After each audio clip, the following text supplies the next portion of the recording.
Okay, so hello everyone, and welcome to this month's webinar, where for the last month of the year, we're going to revisit some of the more popular topics that were covered during the nQuery webinars of 2023. So I'm going to focus on group sequential trials, regression, and pilot studies. As usual, I want to thank everyone for registering for this session, and hopefully you'll find this review useful. Before we get started, I'll just deal with a few frequently asked questions. So this webinar is being recorded, and a copy of the recording and the slides will be sent to you shortly after the session is finished, hopefully within 24 hours. If you're experiencing any technical difficulties, then just let us know in the chat and we'll do our best to help out. And then finally, you can also use the chat function for any questions relating to the content, and then they'll either be answered at the end if there's time, or if I run over the hour, we'll respond by email shortly after the session is finished. Just to introduce myself, my name is Paul Murphy, and I'm an nQuery research statistician here at StatSolves, working mainly on table development, and I'll be your host for today. Just to give you a quick overview of what I'm going to be talking about, we'll begin with the area of group sequential trials, which was a very big subject for us this year.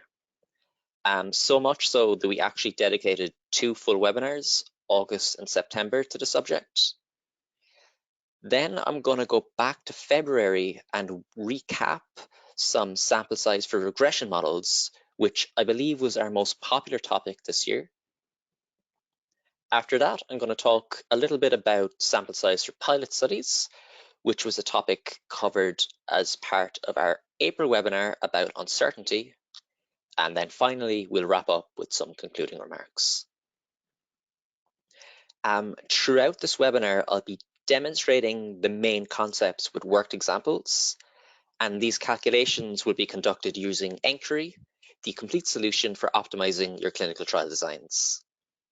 Here at nQuery, we have solutions for fixed-term, Bayesian, and adaptive designs, as well as milestone prediction. nQuery is a very well-established and widely used software. It's been around for over 25 years and has over 50,000 users in more than 100 countries. And in 2021, almost 90% of organizations with clinical trials approved by the FDA had an nQuery license. Just note that the features shown today will come from across the base, plus, and pro or adaptive tiers. And I'll also be using some tables that were made newly available in our nQuery 9.3 update a couple of months ago.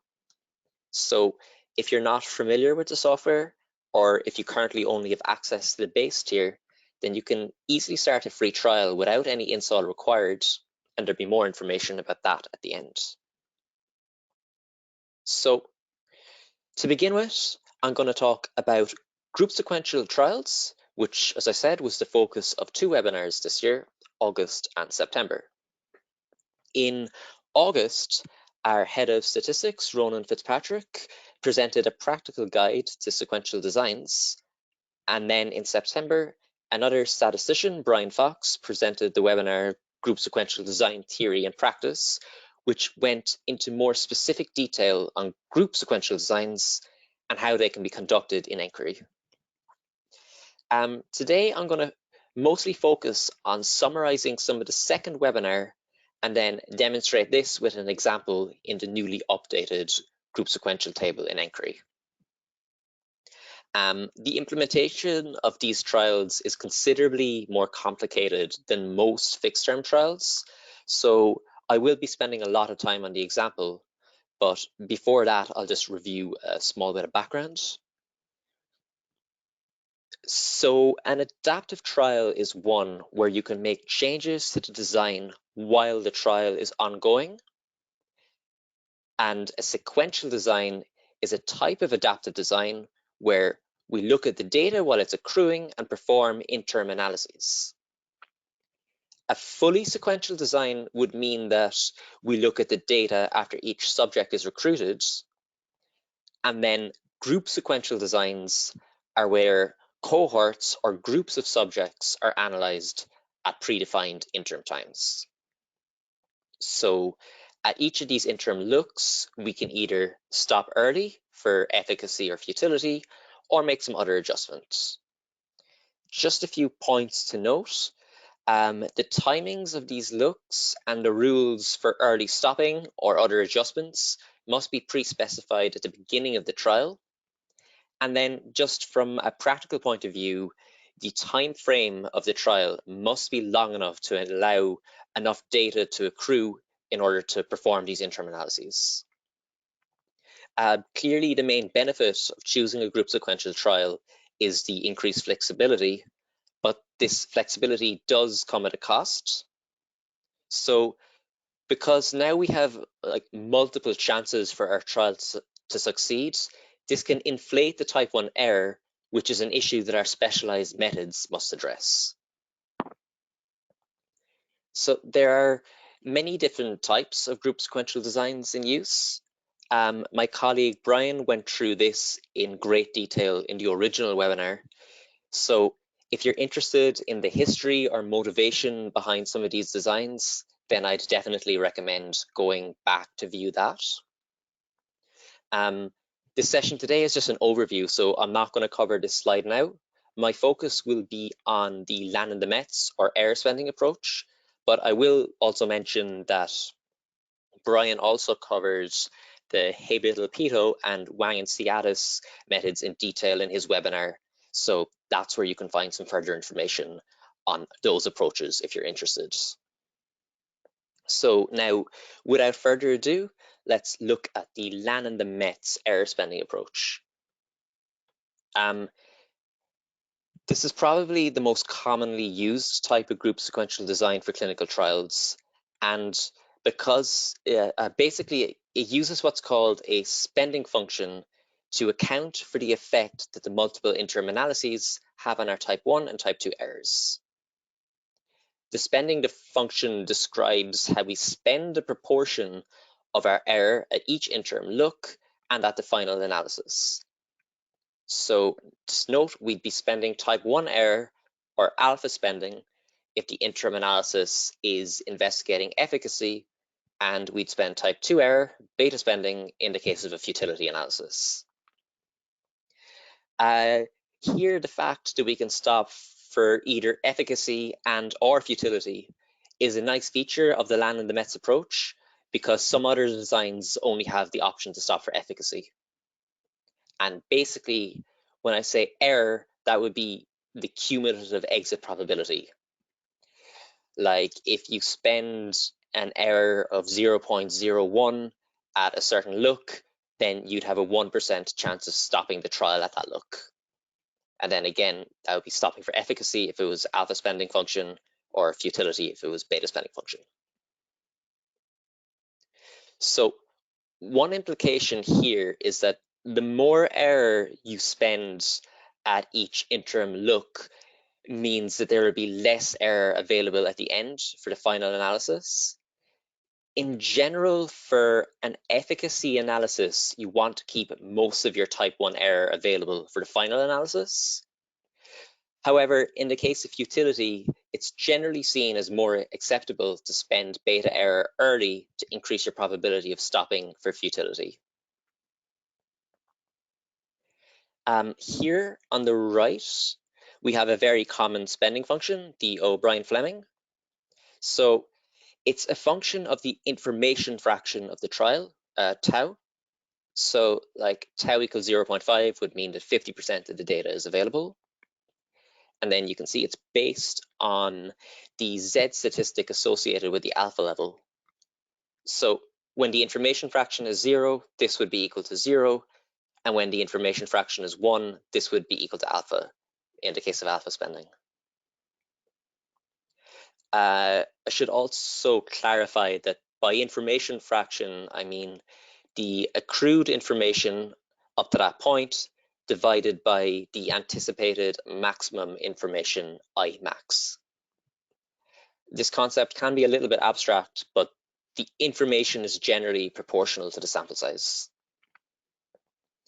And we assume that the targeted maximum information, Imax, will be reached if the trial makes it to the final analysis. So from a practical point of view, it's important to verify that this was the case, and just to verify that like the anticipated accrual rates in every group were achieved. Otherwise, you may have to extend the trial duration. I'll also just point out the drift parameter here, which is a very important parameter for sample size and power calculations in group sequential designs. And you can see it can easily be interpreted as the treatment effect multiplied by the square root of the maximum information. But we don't just have O'Brien-Fleming. There are a wide variety of spending functions available. Some of the most common ones are listed here. So O'Brien-Fleming is considered to be like the classical conservative option, and Pocock to be the classical liberal option.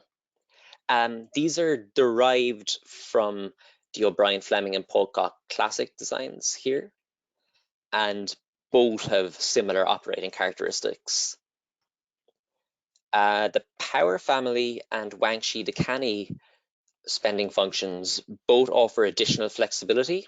So depending on how they're parameterized, they can be equivalent to O'Brien-Fleming or Pocock. It can take any value between the two, or they can be more extreme in either direction. So there's huge flexibility on offer here. There's also the option to apply a statistical distribution to the spending function. The beta distribution would probably be the most commonly used here because of the flexibility with the two parameters. And then there's even the option to manually specify how much error you want to spend at each look, and then have a function interpolated around these points. One last point I think is noteworthy about spending functions is that you can adjust errors at an interim analysis. Like the interim timings can be different from the initial plan, or you can choose to add additional looks. However, just because the methods in the theory allows for this definitely doesn't mean that you should do this. Any deviation from this pre-specified statistical analysis plan in your protocol should only be done if you have a very valid reason, and you should definitely communicate this decision with the regulator before you do it. But I have to say as well that in general, the error spending approach is widely accepted by regulators, and it's becoming a very popular method in clinical design recently, in particular in the area of adaptive science. Okay, so time for an example. This trial was investigating anticholinergic therapy versus Botox for urinary incontinence. And we want to detect a change of 0.8 between the treatment and control. So the mean for the control was minus 2.3, the mean for the treatment was minus 1.5, and the standard deviation in each group was 2.1. There was an interim analysis planned for halfway through the trial with an O'Brien-Fleming alpha spending function, so just an efficacy analysis this time. It was a two-sided test at 5% level, and for 80% power, we required a per group sample size of 109. That was like not taking any dropout into consideration. So now what we're going to do is replicate this example in nQuery.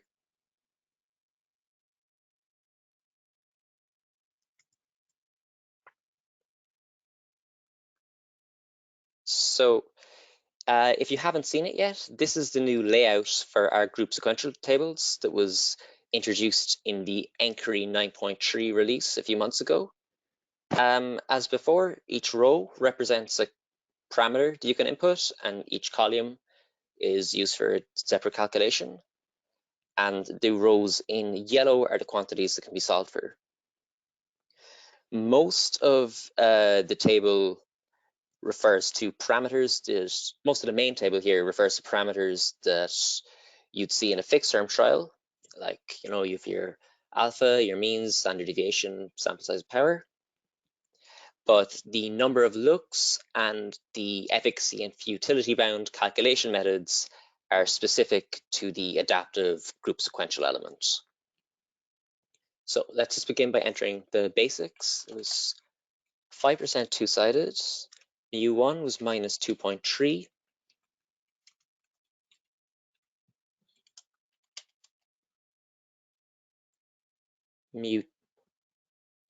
mu1 was minus 2.3. Mu2 was minus 1.5, giving a difference of minus 0.8. The standard deviations in both groups was 2.1. And we've equal sample size per group, so that's a ratio 1. Now, it's a 2-look design, 1 interim and 1 final analysis. And there is a spending function is going to be used to calculate the efficacy bound, and we're not going to calculate a futility bound. At the bottom here, you'll see it's opened what we call a side table, and this relates to the group sequential specific part of the trial. So the group sequential parameters are on the left and the group sequential outputs are on the right. And these tables will update dynamically depending on how the trial is set up. Like, for example, if we change the number of looks to 3, then the outputs table will have 3 columns. And if we were to change the efficacy bound calculation method, say to Habil-Pito, then both side tables will update appropriately. But let's just change it back to spending function for now. O'Brien-Fleming is a default option here, but you can see there's a number of options available. We'll look at a few more later on. And also by default, the timing of the first look is at the halfway point. So we actually don't need to change anything here. All of our defaults are okay. So let's just enter the required power of 80%, and the sample size will automatically be calculated. So here, as expected, we get our 109 per group. And you'll also notice that the outputs side table has now been populated, so we can interpret this. We see that the efficacy boundaries at the first look are approximately plus or minus 2.963. These are on the Z scale, which is the mean difference divided by the standard error. And you would say that at the first interim look, if the Z statistic was between minus 2.963 and plus 2.963, then you'd continue the trial to the final analysis. Otherwise, you'd stop early for efficacy. The reason why we have an upper and lower efficacy bound here is because it's a 2-sided test. So it's kind of implied that results in either direction are desirable. However, in most cases, a 1-sided test would make more sense for a group sequential trial like this, because clearly the way the trial is set up, it's a negative difference that we're trying to detect. So I'm just going to rerun this with a 0.025 alpha 1-sided test, and we should get the same output, but it'll be a little bit easier to interpret.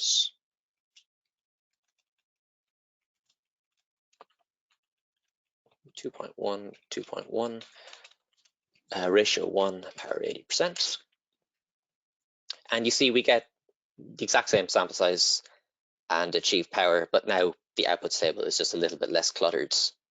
So this time we just have to say that at the interim look, if the Z statistic is below minus 2.963, then we would stop for efficacy. Otherwise, we'd continue to the next look. You can also see the sample size that should be recruited by each look and the cumulative error. So the error spent at the first look is 0.002, and then at the final analysis, the error spent is our specified alpha value of 0.025. You can also change the scale of the boundaries. So we were looking at z-scale. We can change this to a p-value scale. And now our interpretation would be that we stop early for efficacy at the interim look if the observed p-value is less than 0.002. And then you can see that at our final analysis, the p-value is very close to our alpha of 0.025. Now what I want to do is expand this problem to include a futility analysis. So we're going to have the same parameters as before. So stick to the one-sided.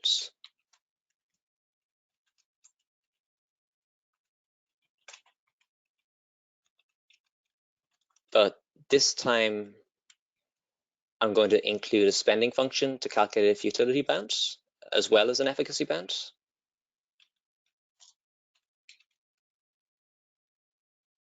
And you see that including this option increases the sample size per group to 115.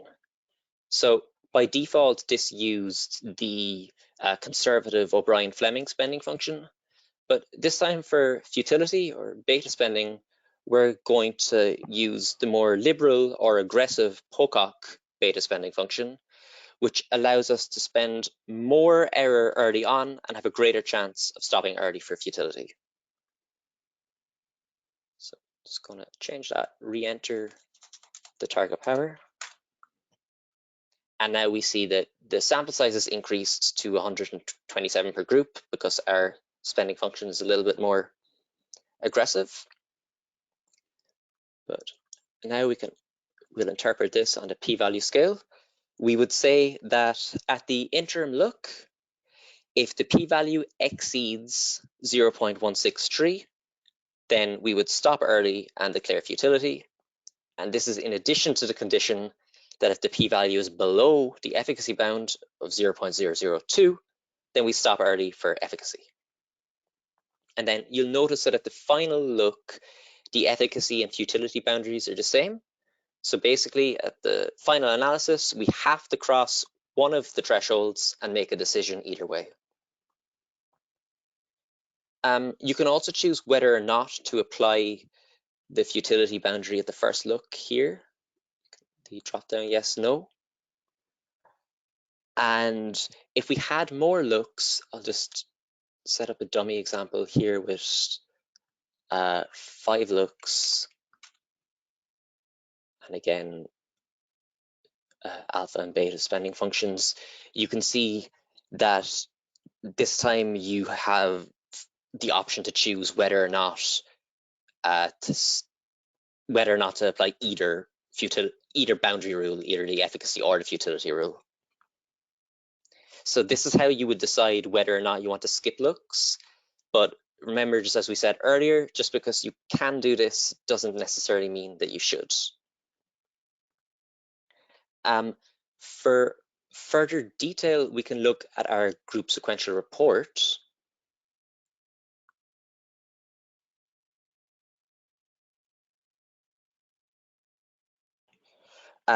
Just to say that many of the values that you see here would have been displayed in the side table of the old style group sequential table. That we'll be keeping that available, but just for this update, we decided to have like more dynamic and less cluttered side tables, and then to move this additional detail into a more comprehensive report. So let's take a look at the exit probabilities. I think I want to open the one that had a futility boundary, sorry. So, okay, so this is the example that had efficacy and futility boundaries. So I wanted to look at the exit probabilities here. So under the null hypothesis, you have a very low chance of stopping for efficacy at the interim look. This is good, obviously, because declaring false efficacy is definitely something you want to avoid. and there's just under an 84% chance of declaring futility under the null and stopping the trial early, which is great for both ethical and financial reasons. Then under the alternative, the efficacy exit probabilities at both looks will sum to approximately 80%, which is the power. And even under the more conservative O'Brien-Fleming spending function, there's still just over 20% probability of declaring early efficacy under the alternative hypothesis.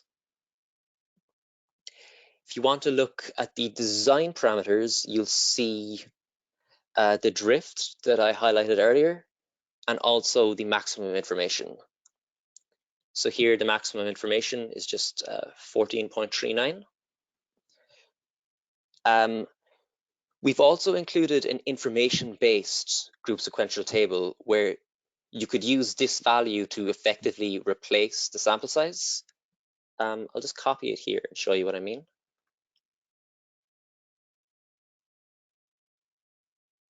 So this is the information-based group sequential design table. And as you can see, there's no sample size or standard deviation input. It's just replaced by maximum information. We'll have the same significance level one-sided as before. It was 2 looks, the treatment effect of 80% or of 0.8, and we had 2 spending functions, and the beta spending function was Pocock.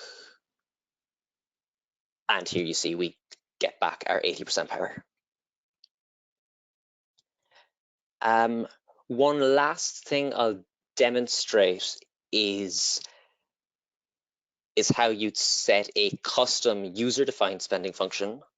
So let's go back to the original efficacy-only example. And you can see that under O'Brien-Fleming, very little of your error is being spent at the first look. Now, I'm going to do something that would almost certainly be over-aggressive, but let's just say for demonstration purposes that we wanted to spend half of the error at the first look. Then what we could do is create a user-defined spending function, and we would choose to spend half of our alpha at the first look, so that would be 0.05 divided by 2. And then you can see that this just requires a slight sample size increase. Before I move on, I'll also point out that we've now included plots of, let's show it for the one, plots of the boundaries where you can also change the scale, and plots of the error spending functions. Okay, so I'm going to move on to another topic now, but I will just say that in addition to demonstrating the Landamet spending function approach, my colleague Brian Fox also demonstrated the Hebel-Pito and Wang-Ciatis approaches in his webinar, so be sure to look at that if you're interested. But next, I'm going to move on and talk about regression models.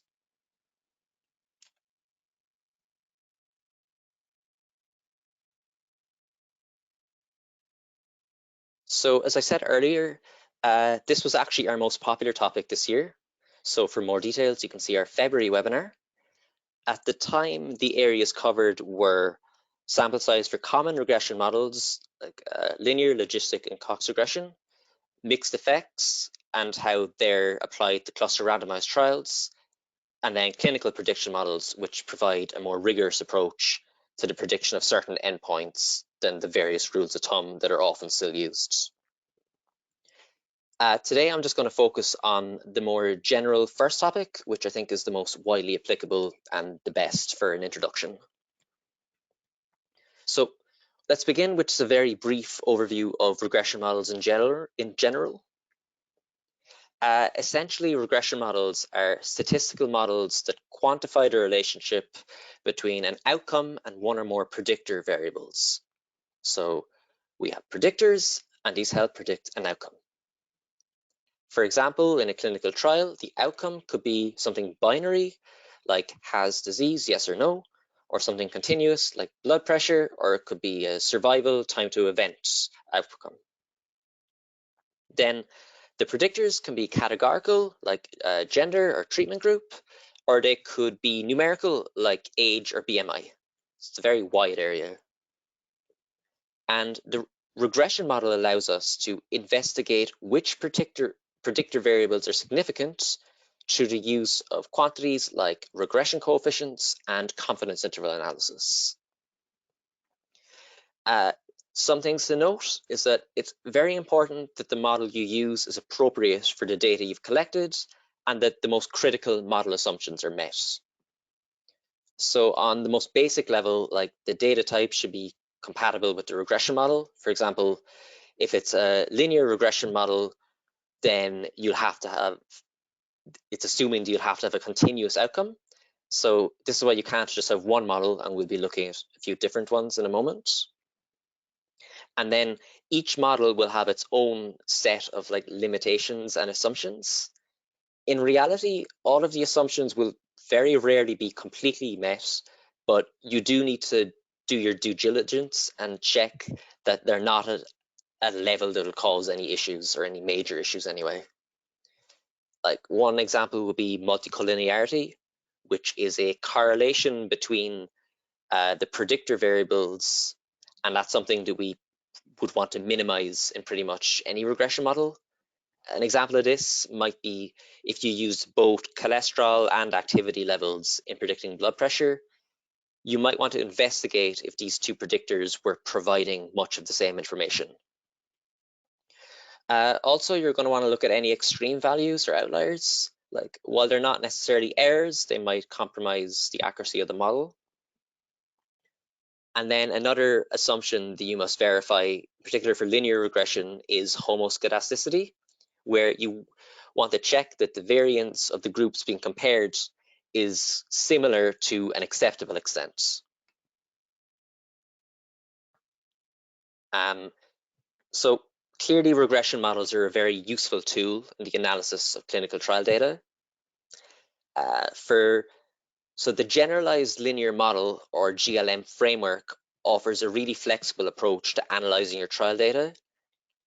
You can model a broad range of relationships between predictor and response variables under this framework, where the response variable can follow a range of distributions. Some of the most common will be like normal, exponential, or Poisson. And then as far as sample size calculations are concerned, you have some rules of thumb, like using 10 or 15 subjects per predictor or having a minimum of 100 observations. But to be honest, these are very easily misused. Like the 10 to 15 observations rule came from logistic regression, but you often see it used everywhere. And as we'll see in a moment, there are far more rigorous sample size determination methods that you can and probably should be using. So hopefully that motivates what's to follow next. So here we have some of the most commonly used regression models. The most basic would be linear regression, where your outcome is continuous, maybe something like blood pressure. And then if you had one predictor, it would be simple linear regression, or if it was more than one predictor, it would be multiple linear regression. Then again, these predictors can be things like age, BMI, gender, etc. On the right here, you see that Y is the outcome, beta 0 is the intercept, and then the X's are the predictor variables, while beta 1 to beta K are the regression coefficients associated with each corresponding predictor.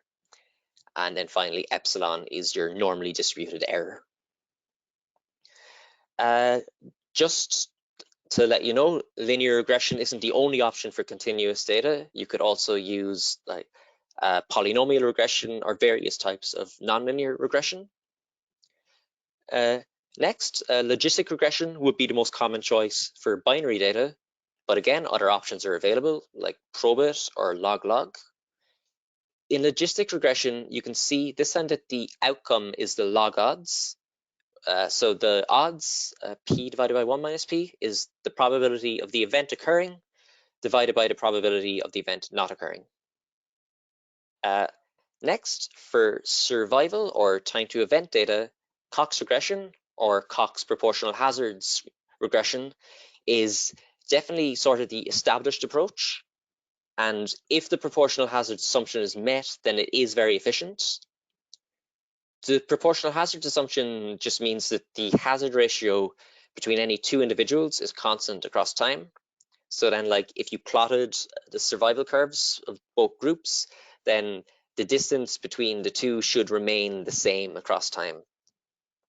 So for example, this methodology wouldn't be appropriate if you expected to see a delayed effect in the treatment group, or if you expected to see like any crossing hazards or anything like that. Here, h of t is the hazard at time t, and h0 is the baseline hazard. Another model that could be used for time to event data is the accelerated failure time model, and this one doesn't assume proportional hazards. Then one final model I'll mention is the Poisson regression for count data, like number of occurrences, number of relapses, number of lesions in a particular organ or something like that. I'm not going to go into too much detail here because I'm going to be focusing on the other three for our examples. So what we're going to do now is see how we would construct a sample size calculation for the linear, logistic, and Cox models.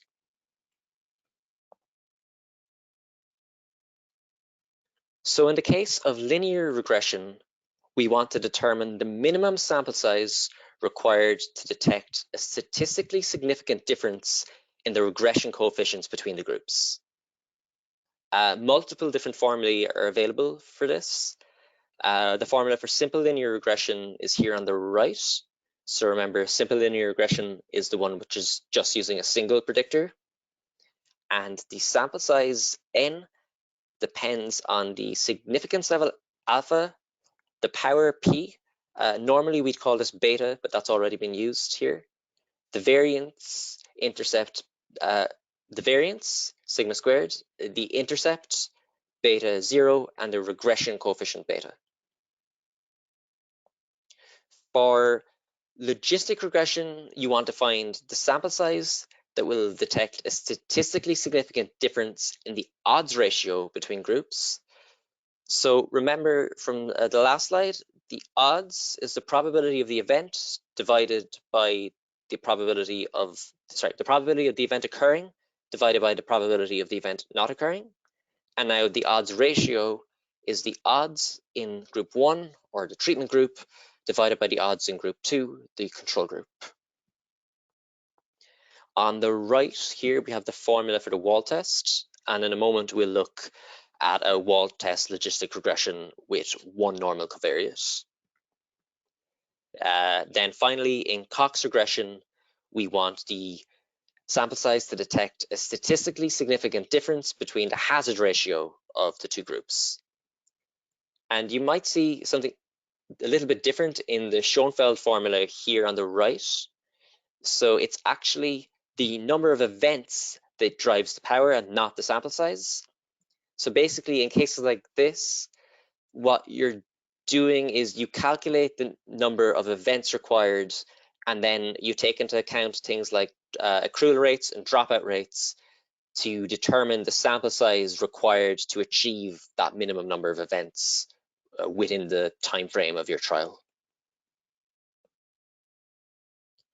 Okay, so let's start by looking at a simple linear regression example for one normal covariate.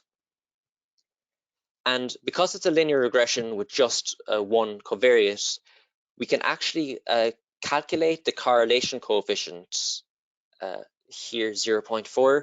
It's calculated from the intercept or the slope, beta, and the standard deviation of the response and the predictors. So here, this 0.4 correlation coefficient came from the slope, which was 0.01, multiplied by sigma x, 16.33, divided by sigma y, 0.4082. So those were the standard deviations. And our null hypothesis would be that the slope is 0, meaning that the predictor had no effect on the response, i.e. that the correlation coefficient is 0.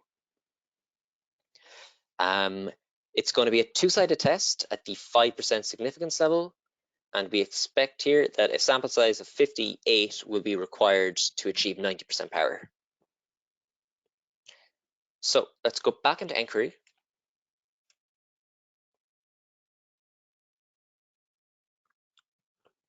And now you can see here it's quite a simple table.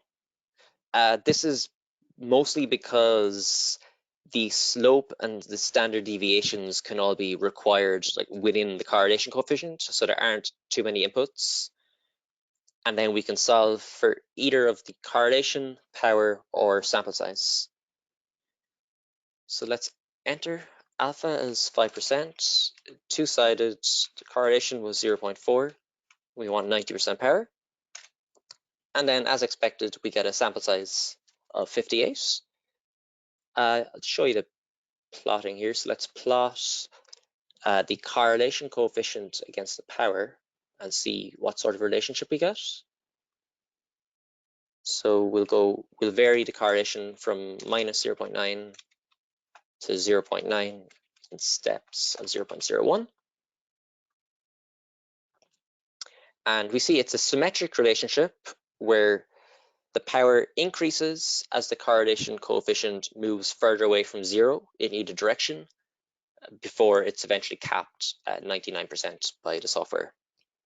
So remember, increasing the absolute value of the correlation coefficient would mean that you increase the absolute value of the intercept. So the further this is from 0, the greater the power we have to reject the null hypothesis. Okay, so next we want to do a quick example of logistic regression. So this was a study that investigated the relationship between some time-varying contextual factors and the adherence to oral chemotherapy drug that was administered to adolescents during cancer treatment. So the output is binary, so patient either took the treatment or did not, and the predictor, it was a continuous variable derived from various factors. We're assuming a baseline non-adherence of 20% or 0.2, that's the intercept, and we want a power of 80% to detect an odds ratio of 2.8.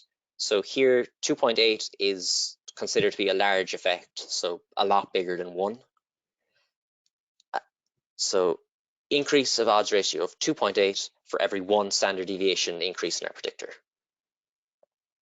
And for this, they calculated sample size as 60. Again, you'll see that the table in nQuery is quite straightforward. So you see most of the inputs are the same. It's two-sided at 5%. The baseline prevalence was 20% or 0.2, and we want to detect an odds ratio of 2.8, and we want 80% power to detect this. And then, as expected, it requires a sample size of 60. One final regression model I want to demonstrate for you is Cox regression. So this is a little bit more involved. This example looks at the relationship between aortic arch plaques and the risk of recurrent stroke and death. So it's time to event data where the event is stroke or death. We wanted 80% power to detect a hazard ratio of at least 1.35 per 1 millimeter increase in this plaque thickness.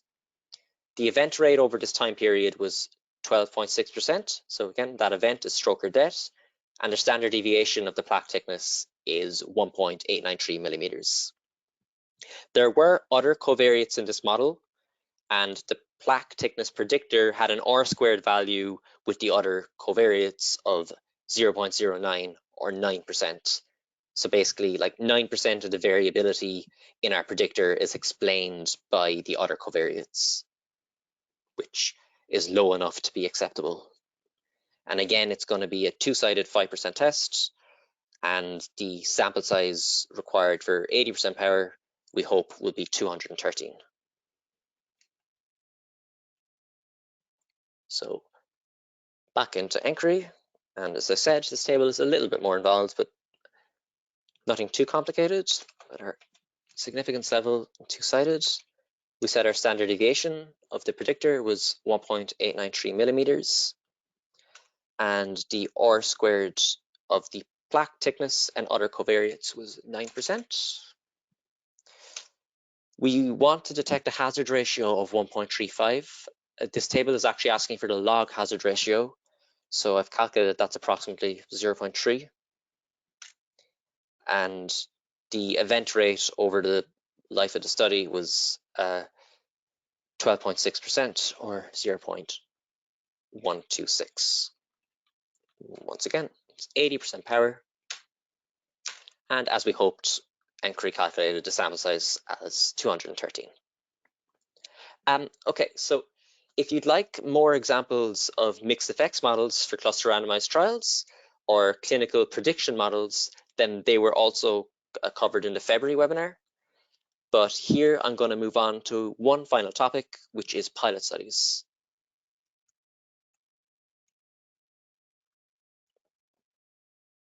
So this formed part of the April webinar, which dealt with the broader concept of uncertainty in sample size determination. Now, the term pilot study can mean different things to different people, but one feature of virtually all pilot studies is that they should be exploratory and limited in size and scope. I think one simple and open-ended definition from Miguel Porta is that a pilot study is a small-scale test of the methods and procedures to be used on a larger scale. So they're a trial that we can use to acquire some essential information about a new treatment before our main confirmatory trial, where the stakes are higher. Some pilot studies are very small and informal, whereas others are industry-sponsored and designed specifically to be a precursor to a larger trial.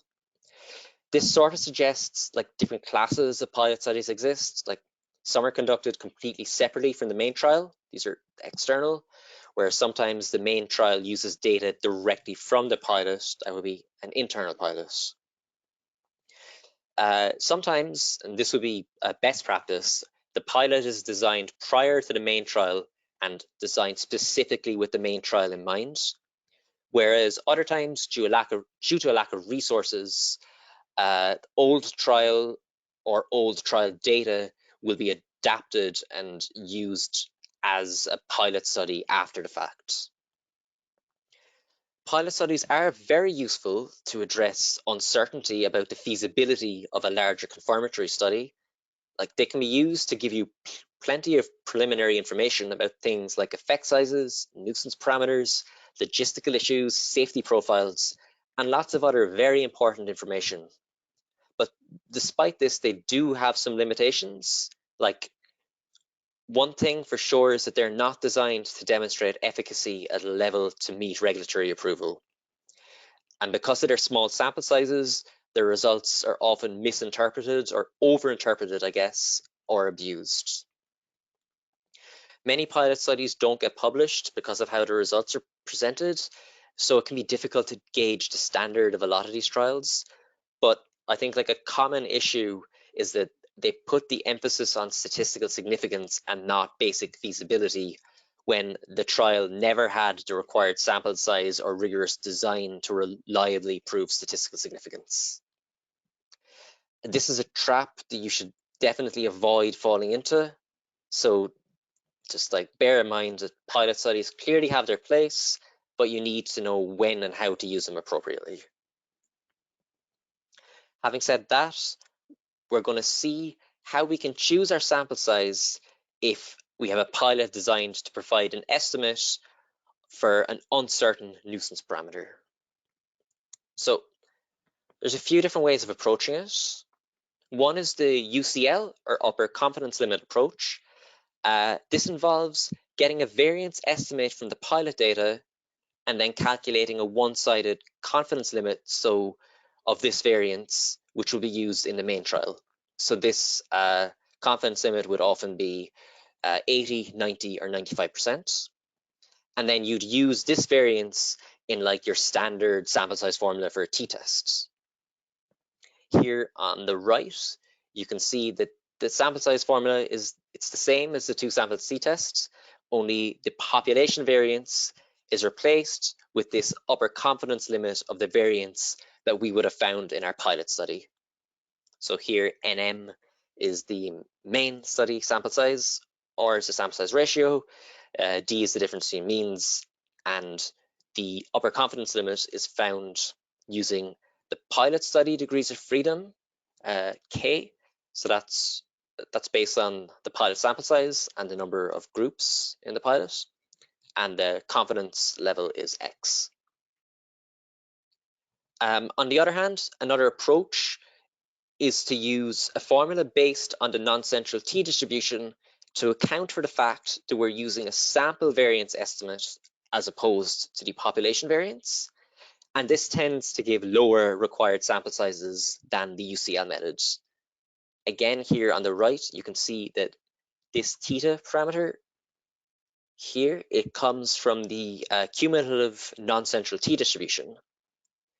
And if you want to talk about the inflation factor, which is like how much larger a sample size you'll need under the pilot approach compared to a standard sample size calculation, well, for the UCL method, this inflation factor just depends on the pilot trial sample size and your chosen confidence level, whereas for the non-central T approach, it depends on the pilot trial sample size and the type 1 and type 2 error rates. Then finally, I'll very briefly mention there are some rules of thumb, which I've put in a table here, and you can clearly see they vary a lot, with flat rules varying from 20 to over 70 for a two-group external pilot, and also some stepped rules that vary depending on the magnitude of the expected effect size.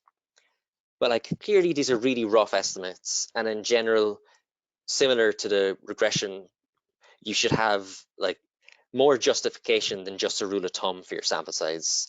So if they have any place at all, it would be in very early planning. Okay, so let's move on to an example of calculating a sample size if you're using a pilot to deal with uncertainty around a variance estimate. So this is just taken from a very popular textbook. We're looking at a trial with a planned significance of 5% and a power of 90%. The primary outcome is a continuous normal variable, and an external pilot is run because the researchers weren't sure about the standard deviation estimate. The minimum clinically relevant standardized effect size is 0.2, and we're going to look at the sample size required for the 80 and 90% upper confidence methods and for the non-central T method. So we'll do three calculations. So let's go back into nQuery, and before we look at the pilot size, I'm just going to very briefly do a basic t-test, no pilot considered, and see what sample size we'd require. So it's 5% two-sided. The individual means don't actually matter here, we just need the difference of 0.2. And we said that we're looking at a standardized effect size of 0.2. That's the absolute difference divided by the standard deviation, which means in this case, the standard deviation will be 1. So 0.2 divided by 1 is 0.2. From here, we automatically get the effect size, and then we require 90% power, which gives us a per group sample size of 527 or 1054 in total. Okay, so that was very straightforward, but what if there was uncertainty about the sample size, about the standard deviation estimate, excuse me. So what if there was uncertainty about the standard deviation estimate? let's see how a pilot study could help us with this. So this is one of the new tables that was added to the nQuery Plus tier in the 9.3 release. From the example in the book, we're going to have 2 upper confidence limit calculations and 1 non-central t. In each, the main study will have a significance level of 5%. I'll just run the 3 calculations simultaneously. The minimum relevant standardized effect size was 0.2. That's the difference divided by standard deviation. So let's enter. The main study expected difference is 0.2, and then later we'll suppose that the standard deviation of the pilot was 1. We want equal group sample sizes in the main study, so ratio 1. And just note that it's assumed that the pilot study will always have equal sample size per group in this table. And the overall main study power is 90%, or that's our target power anyway. And now for the 2 upper confidence limit calculations, we want to use the 80% and the 95% upper confidence limits of the standard deviation for the main study. This isn't required for non-central t. And as I said earlier, we'll say that the pilot standard deviation was 1. So when I enter that, our calculation should run.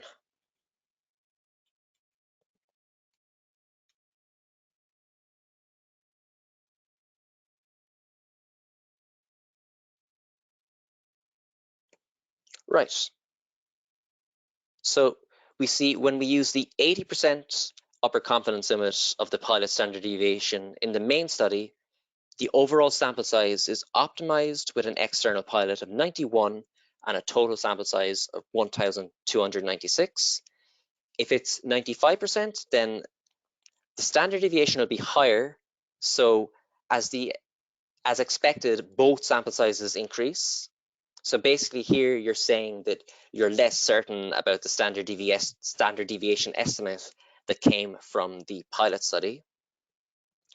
And then, as we highlighted earlier, we expected the non-central t method to give lower sample sizes, especially compared to the reasonably high upper confidence levels, which is what we saw here.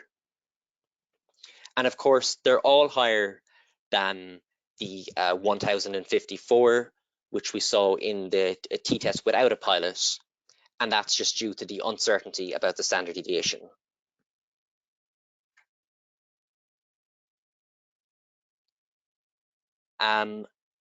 One last example I'm going to do is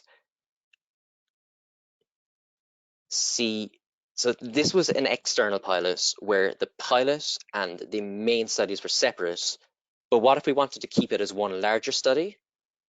So this table here is where you can conduct an internal pilot with the possibility of a blinded sample size re-estimation.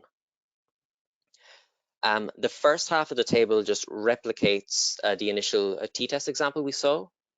So we'll then keep alpha at 5% and enter any 2 values that'll give a difference of 0.2.